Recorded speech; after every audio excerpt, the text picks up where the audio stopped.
Não adianta, a história vai contar toda a verdade. Deixa eu colocar na tela aqui para você.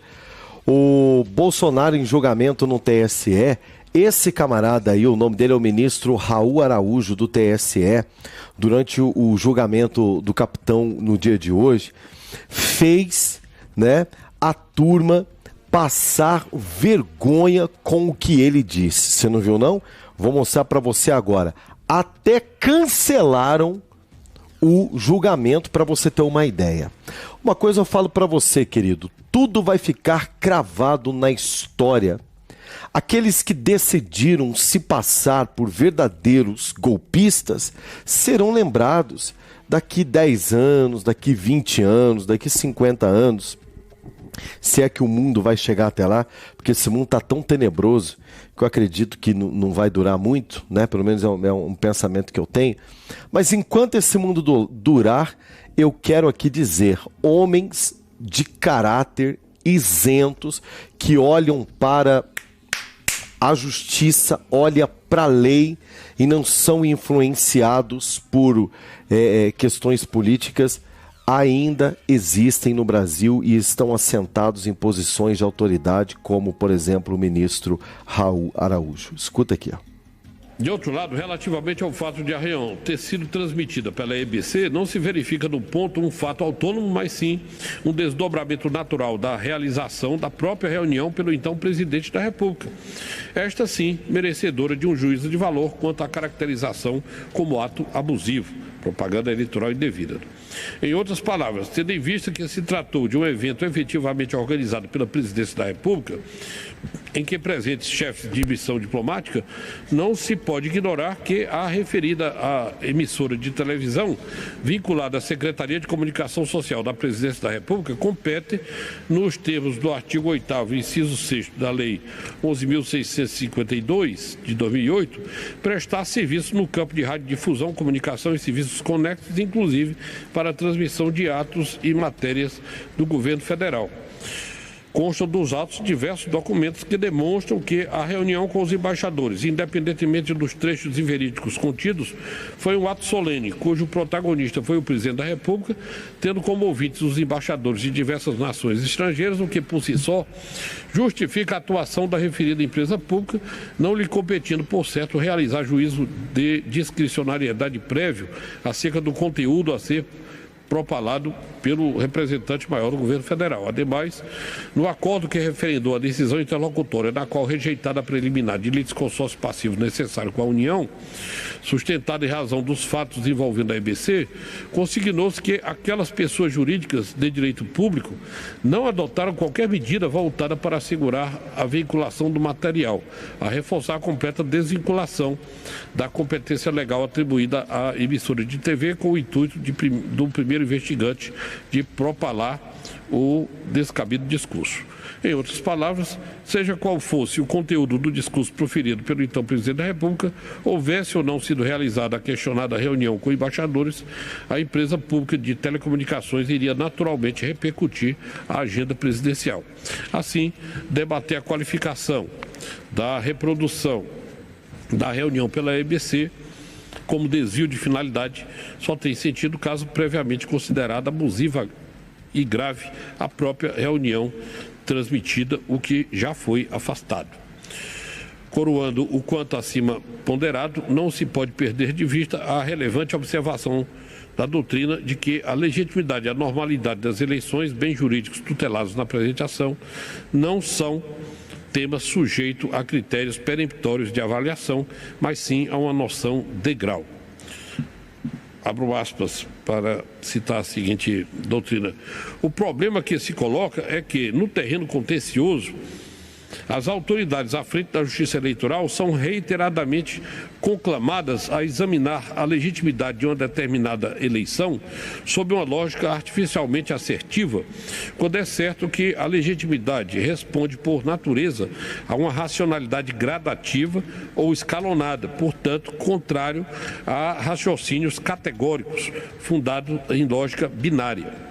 Em última análise, a legitimidade eleitoral não veicula uma noção absoluta, uma questão de ser ou não ser, como se um pleito pudesse ser visto tão simplesmente como legítimo ou ilegítimo, como pretende o direito, tratando-se mais propriamente de um problema de graduação, de ser mais ou menos, ou seja, de reproduzir com maior ou menor fidelidade as expectativas jurídicas alusivas às condições ideais atinentes a um processo de escolha popular. Fecho aspas, citando então Frederico Franco Alvim. Assim, embora não se possa negar que as eleições de 2022 experimentaram um conjunto de percalços e dificuldades decorrentes de um contexto de instabilidade oriundo de discursos de conteúdo inverídico, no qual a fala do então presidente Jair Messias Bolsonaro é exemplo significativo, há de se igualmente reconhecer que a Justiça Eleitoral foi capaz de conduzir o pleito de forma orgânica, com ampla e livre participação popular, pronta proclamação do resultado e oportuna diplomação. E adoção de medidas suficientes à contenção do que poderia ter se transformado num grave episódio. Não houve a gravidade porque a Justiça Eleitoral prontamente interveio, sobretudo naquelas representações sob a relatoria da eminente ministra Maria Cláudia Bucchianeri, que referi no voto.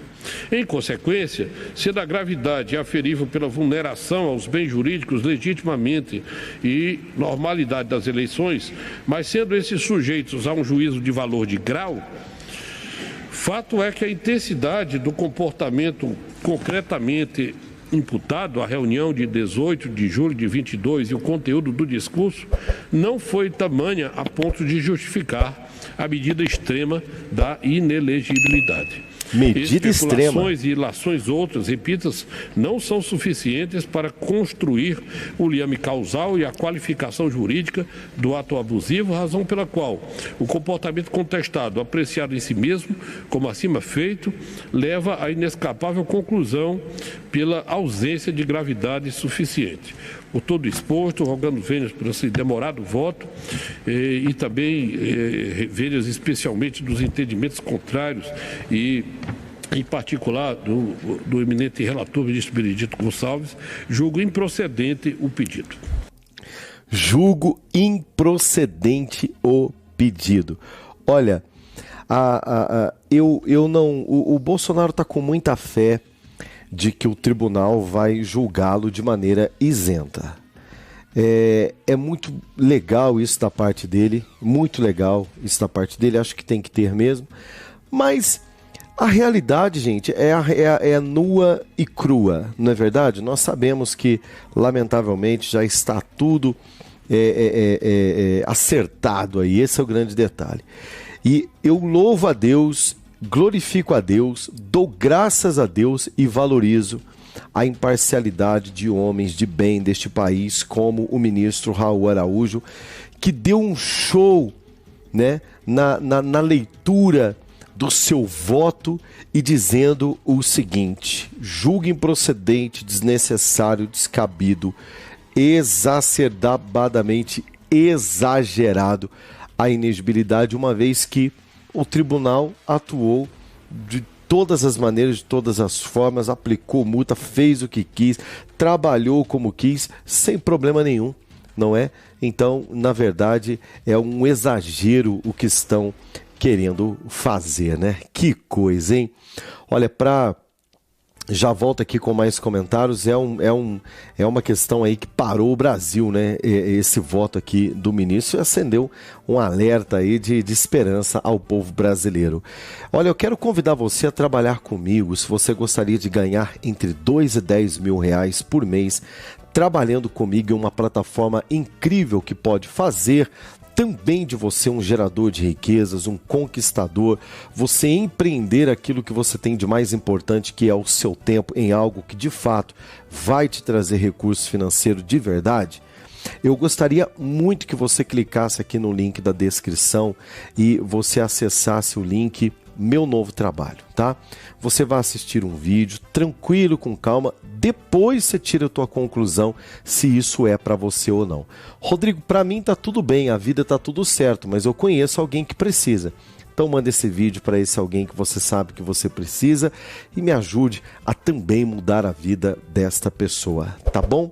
Nós estamos acompanhando aqui, queridos, o voto do ministro Raul Araújo, o homem que deixou alguns ali integrantes, né, do tribunal com a goela seca.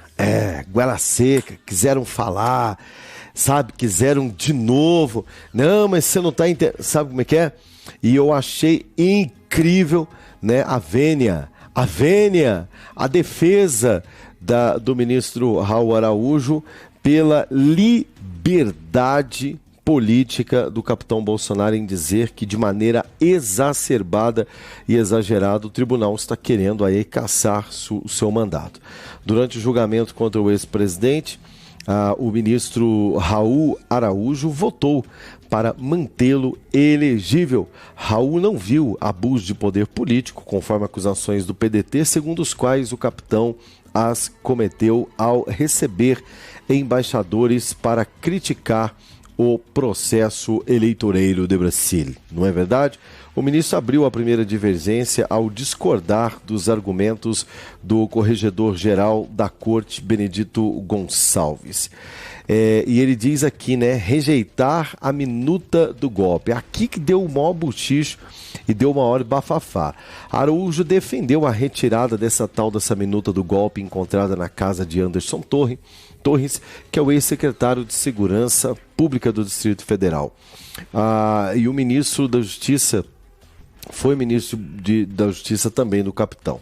De acordo com o Araújo, esse ministro que está aqui na tua tela, de acordo com ele votou inicialmente a favor da inclusão do documento nos autos para ser possível apurar a relação entre o documento e o processo movido pelo PDT, mas depois de analisá-lo, porém, concluiu não haver nexo, não haver ligações entre os casos que estão sendo julgados na corte. Ou seja, o que tem a ver alhos com bugalhos nessa história toda? Articulo inexistir qualquer conexão com a demanda, argumentou Araújo. Inexiste qualquer elemento informativo capaz de sustentar para além de ilações a existência de relação entre reunião e minuta de decreto, ao qual apócrifa e sem origem e sem datas determinadas preside a autoria desconhecida a impedir qualquer juízo, né, seguro de vinculação daquele que acho com pleito presidencial de 2022 como investigado. A minuta supostamente previa a investigação do caso de abuso de poder e autoridade, suspeição de medidas da presidência do TSE antes, durante e depois do processo eleitoral. E aqui segue um texto muito interessante, muito completinho, aqui no site da UERJ, você pode entrar aí, que vai falar aqui sobre a intervenção mínima da Justiça Eleitoral, ele fala também sobre liberdade de expressão, meios de comunicação e muito mais. Parabéns aí à redação e ao Christian Costa, que elaborou esta matéria, trazendo aí, né, o entendimento de por que é que rapidamente, mais uma vez, né, eles não puderam comemorar e celebrar hoje, pelo menos hoje, a inegibilidade do capitão. Eles deram um jeito de suspender. Por quê? A fala do ministro Raul Araújo provocou um desconforto na corte, deixou os caras, sabe, com aquele sentimento de carinha queimando, né? Apesar que tem uns ali que não tem não, né? Como diria a vovó, né? Não tem brilho não. Mas qualquer pessoa minimamente consciente de que o que estão fazendo é uma covardia, né? Essa medida extrema, que é uma militância mesmo, é promover um pleito em 2026 para que seus pares não tenham concorrência à altura, é sufocar o maior líder de direita que esse país já teve. E detalhe, por todo o país aonde ele chega, sempre existe alguém, uma multidão disposto a recebê-lo o que não acontece com o adversário dele, que não pode comer um pastel de feira. Então eles querem, na verdade, criar um contexto, uma situação. Na verdade, gente, eu penso comigo aqui, é só um pensamento, tá? Esse aqui é um pensamento meu. Eu penso que se eles pudessem dar para ele, né, um chá de sumiço, eles dariam com certeza. Vá um cafezinho aí? Enquanto eu tomo meu café, você dá o seu like, você comenta, você compartilha, tá certo? Você se inscreve no canal e eu volto com certeza daqui a pouquinho com muito mais para você. Deus te abençoe e até já.